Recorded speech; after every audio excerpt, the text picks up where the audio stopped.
բժշկական ապահովագրության մասով կտեսնեք ընտրություններից հետո ինչ արագ կրճատվելու է այն ծառայությունների ցանկը, անվճար բժշկական ծառայությունների, որ այսօր մեր քաղաքացիները օգտվում են։ Մարզեր ունենք, երբ որ գնում ենք, տեսնում ենք ամեն երրորդ երեխան հագուստի խնդիր ունի։ Գյուղերում դպրոց գնալու, պարագաներ գնելու խնդիր ունեն։ Այսօր մեր գյուղացին ինքը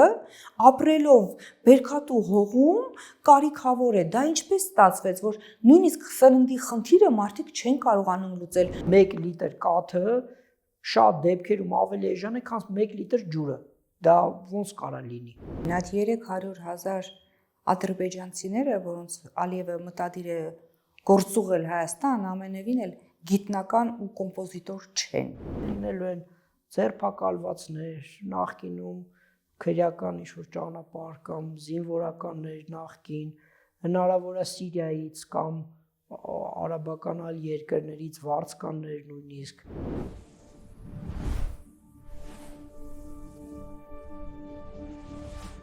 Ողջույն, նախընտրական թոհուբոհի մեջ որոշ պարագաներում քաղաքացիները իսկապես շահում են։ Նրանց համար նպաստավոր պայմաններ են ստեղծում տարբեր դրսևորումներով։ Օրինակ բարձրացնում են թոշակը, առողջապահական որոշակի բարեփոխումներ են անում, համարելով, որ սա տնտեսական աճ է։ Արդյոք սա տնտեսական աճի հետևանք է, թե պարզապես նախընտրական ժպիտ, որը ցանկացած պահի կարող է կորել այս հնարավորությունը տրամադրողի դեմքից ճիշտ այն պահին, երբ վերընտրվի։ Եվ ուրեմն, արդյոք վերջին պահին կատարված բարեփոխումները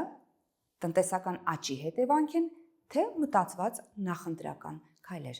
Այս ամենի մասին խոսելու եմ տնտեսագետ Ռոբերտ Կադարյանի հետ։ Բարև ձեզ։ Բարև ձեզ։ Գոնե քաղաքացիներն են շահում, գոնե թոշակառուները 10,000 դրամով բարձր կստանան իրենց թոշակը, կարևոր չէ թե որքան ժամանակ, որքան էլ ստանան, էլի լավ է։ Գոնե որոշ չափով քաղաքացիները վիրահատվեցին անվճար, այլ հարց է, որ շատ ավելի վաղ կարելի էր սա անել։ Եվ ուրեմն պետությունը իսկապես ուներ սրա հնարավորությունը, բայց չէր անում։ Եվ հիմա արեց, որովհետև ուզում է վերարտադրվել։ Միանշանակ սա նախընտրական քայլեր են, նույն կենսաթոշակների բարձրացումը, առողջության ապահովագրությունը, քանի որ կառավարությունը 8 տարի ժամանակ ուներ այդ քայլերը իրականացնելու համար, բայց տեսանք, թե ինչ հապճեպ նրանք ներդրեցին նույն առողջության ապահովագրության բարեփոխումը։ Այսինքն նույնիսկ ես փորձել եմ հունվար-փետրվար ամիսներին ուսումնասիրել, չեմ գտել նույնիսկ այն բժշկական ծառայությունների ցանկը, որ հրապարակեր առողջապահության նախարարությունը, որ այս ծառայությունները իրականացվելու է բժշկական ապահովագրության շրջանակներում կամ այս ծառայությունները տարեցների համար կլինի անվճար, սա արդեն ոնց որ աշխատակիցների համար բժշկական ապահովագրության շրջանակներում։ Նույն կենսաթոշակների բարձրացումը, երբ վարչապետը ազգային ժողովում ասեց, դե 10,000 դրամ տանք թոշակառուն ինչ պետք է անի, այսինքն դա իր խոսքն էր, չէ՞, դրանից հետո տեսնում է, որ իրականում չէ, կորցնում է ընտրությունների ժամանակ թոշակառուների ձայները եւ արագի մեջ, որ գիտեք, սա տնտեսական աճի պարագայում մենք հնարավորություն ունենք բարձրացնելու կենսաթոշակները։ Մենք բյուջեի արդյունքում ինձ թվում է կտեսնենք, որ այս թոշակների բարձրացումը իրենք բյուջեի այլ հոդվածներից կրճատել են, բերել են կենսաթոշակների հոդված, եւ դա բնականաբար առաջինը պաշտպանական բյուջեից պետքա կրճատում իրականացվեր, այլ ներդրումային ծրագրերից պետքա նվազեցում անել, որպեսզի կենսաթոշակները բարձրացնեն, քանի որ դա ի սկզբանե բյուջեով պլանավորված չի եղել, երբ որ բյուջեն հաստատվել է անցած տարի դեկտեմբերին, կենսաթոշակների նախատեսված չի եղել։ Փաստորեն սա տնտեսական աճի հետևանք չէ։ Այստեղ ինձ այնտեղից խնայելու։ Հետևաբար ոչ թե խնայելու, այլ այդ ծախսերը չկատարելու։ Այսինքն եթե պետք է նոր ներդրումային ծրագրեր, շինարարություն, պաշտպանական զինատեսակների ձեռքբերում, դրանք կրճատվել են, դրանց փոխարեն կենսաթոշակների ավելացումն է նախատեսվել։ Շատ լավ, եթե թոշակի բարձրացման հիմքում տնտեսական աճը չէ, ապա կարելի է արդյոք ենթադրություն անել, որ բարձրացված թոշակը ժամանակավոր բնույթ է կրելու, որտեղ հիմք տակը չունի տնտեսական աճի, թե ունի։ Միանշանակ հիմք չունի, ես ձեզ ասեմ, որ շատ հավանական է, որ հետագայում իրենք սկսեն ինչ-որ մի ձև մանիպուլյացիայի արդյունքում փորձեն կրճատել, բայց բժշկական ապահովագրության մասով կտեսնեք ընտրություններից հետո ինչ արագ կրճատվելու է այն ծառայությունների ցանկը, անվճար բժշկական ծառայությունների, որ այսօր մեր քաղաքացիները օգտվում են, քանի որ դա այս բարեփոխումները նենց հապճեպ, նենց արագ են իրականացվել, որ նույնիսկ ցանկ չկա, թե օրինակ սրտի այս վիրահատությունը փոխհատուցվում է, երկրորդ տեսակի վիրահատությունը չի փոխհատուցվում, ասենք, ստենդավորումը փոխհատուցվում է, բայց շունտավորումը չի փոխհատուցվում։ Սա ուղղակի օրինակ եմ բերում, մեր քաղաքացիներին բան չանենք, բայց ծառայությունների ցանկը ֆիքսված չի։ Եվ կտեսնեք, որ ընտրություններից հետո նրանք միանգամից սեղմելու են այն ծառայությունների ցանկը, որից հնարավոր է մեր քաղաքացիները օգտվեն անվճար, իսկ թոշակների մասով սկսելու են ինչ-որ աճպարարություն անել, դեռ չեմ պատկերացնում ինչ, բայց իշխանություններին ճանաչելով հաստատ ինչ-որ աճպարարություն անել, իսկ ինչ ենք մենք առաջարկում, այսինքն մեր ծրագրում եւս կա կենսաթոշակների ավելացում, բայց ինչն է մեր առաջարկի տնտեսագիտական հիմքը, մենք ասում ենք, որ տնտեսությունը իրական արդյունաբերությունը, իրական տնտեսությունը պետք է աճ տեղի ունենա, պետք է ստեղծվեն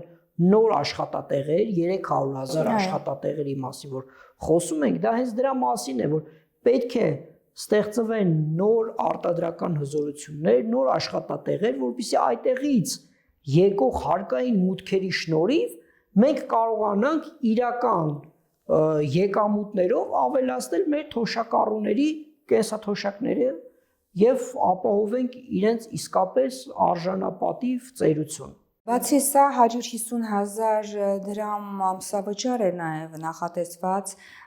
աղքատ եւ կարիքավոր ընտանիքների համար, արդյոք սա նույնպես վճարվելու է հաղթելու պարագայում, ենթադրվող տնտեսական աճ ունենալու պարագայում, թե սա արդեն Սամվել Կարապետյանի անձնական նախաձեռնությունն է իր անձնական միջոցներից։ Սա լինելու է հիմնադրամ պետություն մասնավոր համագործակցությամբ, որտեղ պետության մասնաբաժինը լինելու է 30%, իսկ մասնավոր բարերարների, ինչպես նաև Սամվել Կարապետյանի, նրա ընկերական, նրա գործընկերների շրջապատի շնորհիվ այն մեր Սփյուռքի համայն Սփյուռքի բարերարների ներուժի շնորհիվ այս հիմնադրամը պետքա ձևավորվի, որպեսզի մենք կարողանանք ծայրահեղ աղքատությունը հաղթահարենք Հայաստանում։ Այսինքն սա հավելյալ ծանրաբեռնվածություն չի լինելու ոչ պետբյուջեի վրա, ոչ էլ հույս է դրվելու ամենայն դեպս սկզբնական շրջանում զարգացման։ Չենք սպասելու տնտեսությունը զարգանանու։ Նաև կուզեմ շեշտել, որ այս նախաձեռնությունը իմ կարծիքով միայն Սամվել Կարապետյանը կարա իրականացնի, որտեղ ամենահարուստ հայը Սամվել Կարապետյանն է եւ այն շրջապատը, որտեղ նա մեծ հարգանք եւ մեծ համբավ ունի,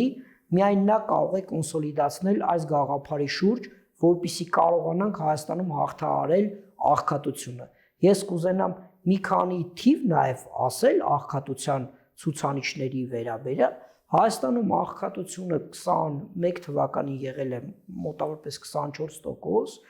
25 թվականին 21%, այսինքն մենք 3%-ով ենք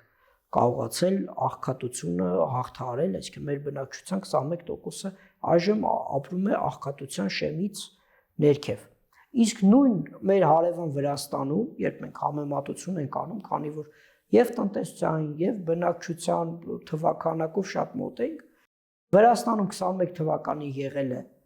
22%, այժմ 9% է։ Այսինքն նրանք կարողացել են իրական հաղթահարել այդ աղքատությունը։ Իսկ Հայաստանում մենք չենք տեսնում, որ կառավարությունը իրականացնում է գործնական քայլեր հաղթահարելու բնակչության մեջ գոյություն ունեցող այս աղքատությունը։ Մարզեր ունենք, երբ որ գնում ենք, տեսնում ենք ամեն երրորդ երեխան հագուստի խնդիր ունի։ Գյուղերում դպրոց գնալու, պարագաներ գնելու խնդիր ունեն։ Եթե Շիրակի մարզում ամեն երրորդ մարդը իր հագուստը վնասվի, ինքը խնդիր է ունենալու նոր հագուստ գնելու։ Եկեք միասին շրջենք մարզեր, իրենք ես չեմ պատկերացնում, երևի ման չեն գալիս։ Մարդիկ դեռ սովետական տարիներից իրենց կոստյումներն են հագնում, իրենց տաբատներն են հագնում, այսինքն դա լավ կյանքից չի, որ մարդ իրան թույլ չի տալիս նոր հագուստ գնել։ Խոսեցիք այն մասին, որ շատ մարզերում բավականին շատ մարդիկ նույնիսկ հագուստի խնդիր ունեն, իսկ հացի խնդիր ունեցողների վիճակը ինչպիսին է եւ որն է այսօր չափման միավորը Հայաստանի Հանրապետությունում, որպեսզի մարդը համարվի կարիքավոր, աղքատ կամ ծայրահեղ աղքատ։ Տեսեք, Հայաստանում աղքատության շեմը համարվում է ամսական եկամուտները 54,000 դրամ մոտավորապես, երբ որ նվազեն 54,000 դրամից մարդը համարվում է աղքատ։ Բայց եկեք համաձայնեք, որ եթե նույնիսկ եկամուտդ 60,000 դրամ է ու դու պաշտոնական վիճակագրությամբ չես համարվում աղքատ, բայց դու փաստացի ապրում ես աղքատի կյանքով, այսինքն ամսական 60,000 դրամ կամ 65,000 դրամը, երբ մեր մոտ նվազագույն աշխատավարձը 75,000 դրամն է, եւս աղքատության ինչ-որ մի ցուցիչ է։ Եվ սա դժբախտություն է մեր ազգի համար։ Մի ազգ, որը ստեղծող, արարող, աշխարհի տարբեր անկյուններում հայերը միշտ հայտնի են եղել որպես լավ բժիշկներ, լավ գիտնականներ, լավ առևտրականներ, իսկ մեր հայրենիքում մենք չենք կարողանում մեր հայրենակիցներին ապահովել արժանապատիվ կյանքով։ Պարոն Կադարյանի, ինչպես ստացվեց, որ գյուղացին, ով դեռ որոշ ժամանակ առաջ ինքն էր թիկունք կանգնում իր քաղաքում բնակվող բարեկամներին կատնամթեր, սնունդ, բանջարեղեն բերելով, այսօր մեր գյուղացին ինքը ապրելով բերքատու հողում կարիքավոր է։ Դա ինչպես ստացվեց, որ նույնիսկ սննդի խնդիրը մարդիկ չեն կարողանում լուծել, ունենալով մշակման ենթակա հող։ Դա էլ մեր պետության քաղաքականությունն է գյուղի նկատմամբ։ Այսինքն առաջին հերթին փակեցին գյուղատնտեսության նախարարությունը, այժմ ամբողջ գյուղատնտեսությունը ոլորտը կարգավորում է ընդամենը մեկ փոխնախարար եւ մեկ վարչություն։ Նախկինում ունեցել ենք մեծ գյուղատնտեսության նախարարություն, որը կարգավորել է ոլորտը, զբաղվել է ոլորտի խնդիրներով։ Այժմ երբ մենք խոսում ենք գյուղացիների հետ, պարզվում է, որ անասուն պահելը այլևս եկամտաբեր չէ, քանի որ 1 լիտր կաթը շատ դեպքերում ավելի էժան է, քան 1 լիտր ջուրը։ Դա ոնց կարա լինի։ Այսինքն 1 լիտր կաթը ամառվա սեզոնին մթերվում է 120 դրամով, 140 դրամով։ Դա 1 լիտր ջրի, ասենք, եթե բանանք շշալցված ջրից ավելի էժան է։ Գյուղացին ասում է, ես ոնց կարա կաթը ջրի հետ, ասենք, ավելի էժան լինի։ Մսի հետ կապված կարգավորումը մցրեցին սպանդանոցների եւս չկայացած ուղակի գյուղացու համար հավելյալ ծախս առաջացնող ինչ որ կարգավորում։ Այո, իհարկե պետքա լինեն սպանդանոցներ, բայց դա պետքա նաեւ գյուղացու համար հարմար լինի։ Ոչ թե գյուղացին պետքա հարմարվի այդ սպանդանոցների աշխատանքին, այլ սպանդանոցային այդ ճյուղը ինքը պետքա հարմար լինի գյուղացու համար, որպեսզի գյուղացին դրանից օգտվի, հաճախորդը գյուղացին ախր։ Եվ այս ոլորտում, գյուղատնտեսության ոլորտում մենք եւս ունենք հետաքրքիր առաջարկ, դա մթերման կայանների առաջարկն է, կաթի, գյուղմթերքի, պոմիդորի, խաղողի, ծիրանի, որպեսզի գյուղացին իմանա ինքը զբաղվելու է միայն իր արտադրանքի գյուղատնտեսական արտադրանքի ստացմամբ, իր բերքի ստացմամբ, իր անասունների պահմամբ եւ չի մտածելու վաճառքը եղավ լավ գնով, ցածր գնով, բարձր գնով, կարողացավ այս տարի վարկը կամ իր կատարած ծախսերը ծածկի, թե չկարողացավ։ Սա ամբողջ աշխարհում բան օգտագործվող պրակտիկա է եւ մի օրինակ պարոն Կարապետյանը սիրում է բերել, ես էլ բերեմ, այն նարինջը, որը մենք խանութում գնում ենք, 90% հավանակ, ոչ թե 90, այլ Հայաստանում 100% հավանականությամբ եկել է որևէ մթերման կայանից։ Այն բանանը, որ մենք գնում ենք, դա 100% հավանականությամբ եկել է մթերման կայաններից, որոնք ամբողջ աշխարհում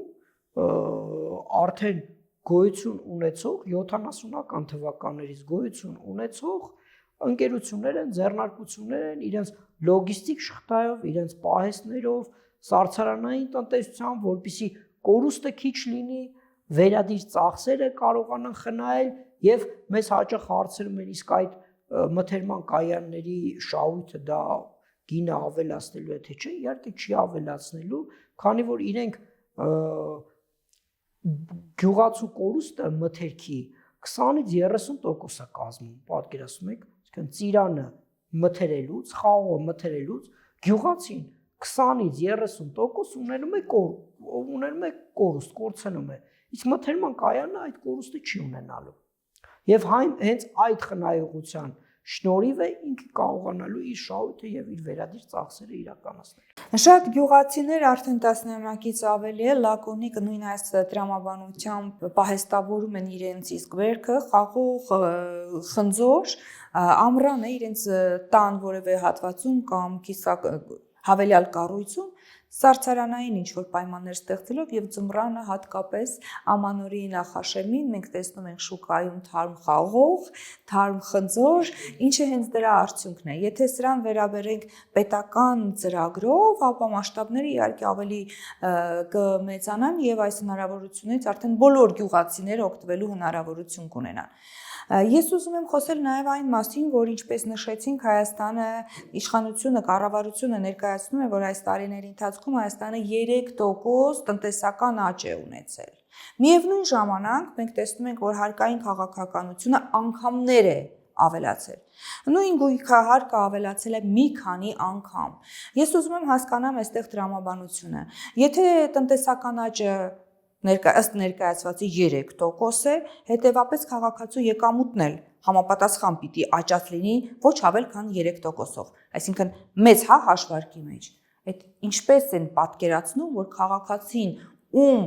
եկամուտը աճել է 3%-ով, պիտի կարողանա օգտվել մի քանի անգամ թանկացած սննդամթերքից եւ վճարի մի քանի անգամ թանկացած գույքահարկ։ Դուք ինձ թվում է ձեր հարցի մեջ պատասխանը արդեն ասեցիք, մեր պետությունը իրականում չի մտածում ոչ քաղաքացու մասին, ոչ գործարարի մասին, ոչ ներդրողի մասին, այդ իսկ պատճառով անընդհատ թանկացնելով, ամեն ինչ թանկացնելով, մենք տեսնում ենք, որ ոլորտ ունենում ենք ձախողումներ եւ աճի նվազում։ Օրինակ շրջանառության հարկը կառավարությունը նախորդ տարի 5%-ից ավելացրեց մինչև 10%, այսինքն 2 անգամ ավելացավ։ Եվ այսօր, երբ մենք առաջարկել ենք ծրագիր շրջանառության հարկը փոքր բիզնեսի համար մինչև 115 միլիոն շրջանառություն ունեցող բիզնեսի համար սահմանել 0% դրույքաչափ,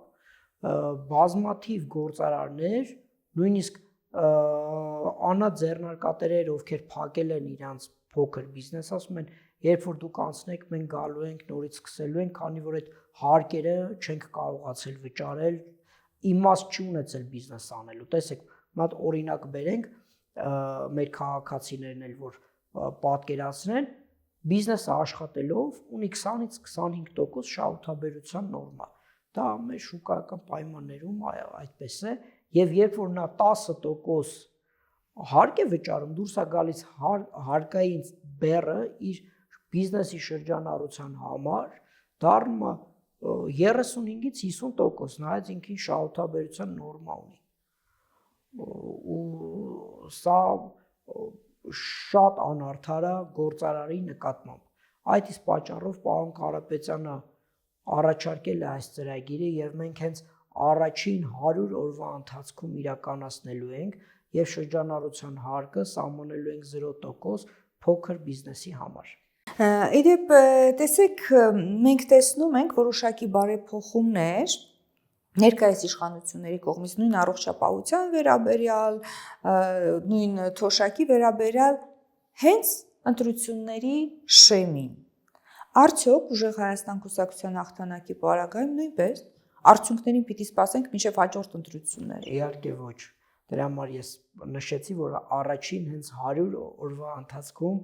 մենք տեսնելու ենք արդյունքները արդեն մեր ծրագրերի իրականացման։ Քննարկումների առիթ դարձավ նաև Սամվել Կարապետյանի առաջարկած 300,000 աշխատատեղը եւ կարծես թե միստիկ մի քիչ համընկնում ստացվեց Ալիևի ասած 300 ադրբեջանցու բնակությունը Հայաստանում, մասնավորապես Երևանում հավանաբար ախորժակը մեծ է, ինչ կասեք սրա վերաբերյալ։ Արդյոք այդ ադրբեջանցիներին ներգրավելու ենք այդ 300 աշխատատեղ եւ արդյոք, եթե հումորը մի կողմ տնենք, ովքեր են այդ 300-ը, ովքեր պիտի գան ու դառնան իմ հարևանը։ Դե մենք կարծում ենք, որ այդ 300,000 մարդիկ նրանք հաստատ չեն գալու այստեղ աշխատանք փնտրելու։ Նրանց նպատակները լրիվ այլ է լինելու, այսինքն չեն լինելու ուսանողներ կամ ընտանիքներով մարդիկ չեն գալու, այլ լինելու են ձերբակալվածներ, նախկինում քրեական ինչ-որ ճանապարհ կամ զինվորականներ նախկին, հնարավոր է Սիրիայից կամ արաբական այլ երկրներից վարձկաններ նույնիսկ իրենք անձնագրերը տան ադրբեջանական եւ գործուղեն այսպես ասած Հայաստան, քանի որ իրենց նպատակը մեկն է, հաստատ Հայաստանի բարեկեցությունը կամ զարգացումը չէ, իրենց նպատակը այդ մեկ թուրքական աշխարհ ստեղծումը, որտեղ Հայաստան այսպես կանգնած է, Սյունիքը, Հայաստանը հենց այդ երկու թուրքական պետությունների արանքը մեջտեղը, եւ այստեղ իհարկե մեր հույսը մեր հայրենակիցներն են, մեր գիտակից հայրենակիցները, ովքեր կընտրեն ոչ թե 300,000 ադրբեջանցիներին, այլ 300,000 նոր աշխատատեղեր ստեղծելու մեր ծրագիրը, որպեսզի մեր հայրենակիցները չգնան արտագնա աշխատանքի։ Ամեն տարի մենք գյուղեր ենք այցելում Մարտունիում, Գավառում, Վարդենիսում, Շիրակի մարզում, ասում են դե հենց սեզոնի եկեք, որ բոլորը գնացել են արտագնա աշխատանքի, այսինքն իրականում տեսնում ենք, որ Հայաստանում եթե աշխատանք լիներ, այդ մարդիկ արտագնա աշխատանքի չէին գնա։ Հետևաբար եւս մեկ անգամ հիշեցում մեր հայրենակիցներին, այդ 300,000 ադրբեջանցիները, որոնց Ալիևը մտադիր է գործուղել Հայաստան, ամենևին էլ գիտնական ու կոմպոզիտոր չեն։ Դրանք սոցիալական ամենաներքևի ստորին շերտի ներկայացուցիչներն են, ովքեր ուզում են գան ու դառնան քո հարևանը։ Պատրաստ ես ապրել նման տեսակի մարդկանց հետ, ում մանկուց ներարկվել է, որ հայը իր թշնամին է։ Շարունակենք մեր զրույցը։ Հարկային քաղաքականության մասին մենք խոսեցինք։ Հիմա ուզում եմ այս նույն վարչապետի խոսքերով ասված տուգանքի մատերիալ։ Մենք տեսնում ենք, որ ամեն ինչի վրա կա տուգանք։ Նույն օրինակով վարորդական իրավունքից զրկվածներին սկզբում զրկեցին հազարավոր մարդկանց, նշանակեցին բարձր տուժեր, իսկ հիմա նվեր է արվում սա։ Նախ այս նվերի տրամաբանությունը,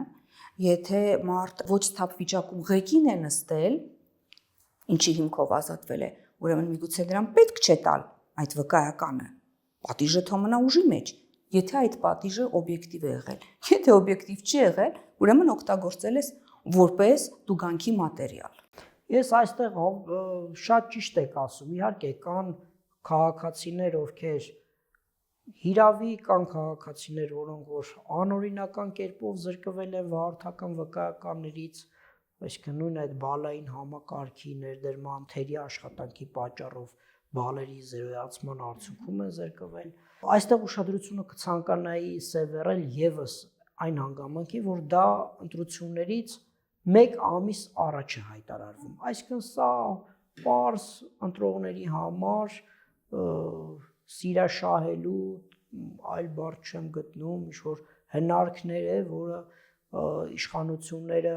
օգտագործում են եւս մի ընտրողների զանգված փորձել դեպի քաշել իրենց կողմ, բայց վստահեցնում եմ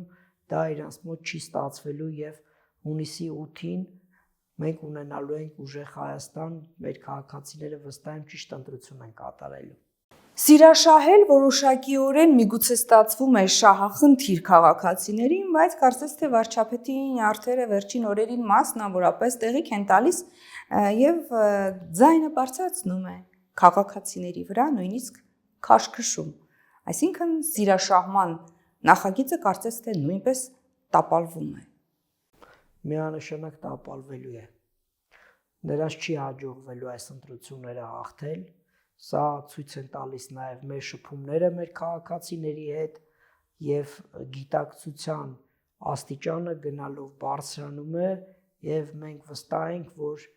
հունիսի 7-ին մեր քաղաքացիները ընտրելու են ուժեղ Հայաստանը, ոչ թե թույլ վարչապետ, թույլ պետություն եւ այս նյարդային վիճակները, որը մեզ ուղեկցում է 8 տարիների ընթացքում։ Շնորհակալ եմ հրավեր ընդունելու համար։ Ես եմ շնորհակալ։ Իսկ վերջաբանի փոխարեն պարզապես ուզում եմ հիշեցնել, որ ձեր քաղաքացիական պարտքն է գնալ եւ մասնակցել ընտրություններին։ Սա պարտք է, քաղաքացիական պարտք, քաղաքացիական գիտակցում։ Եթե չես ուզում, որ քեզ ղեկավարեն ինչպես պատահի, ուրեմն գնա ու հայտնի քո կարծիքը։ Հանդիպելու ենք նորից, առայժմ։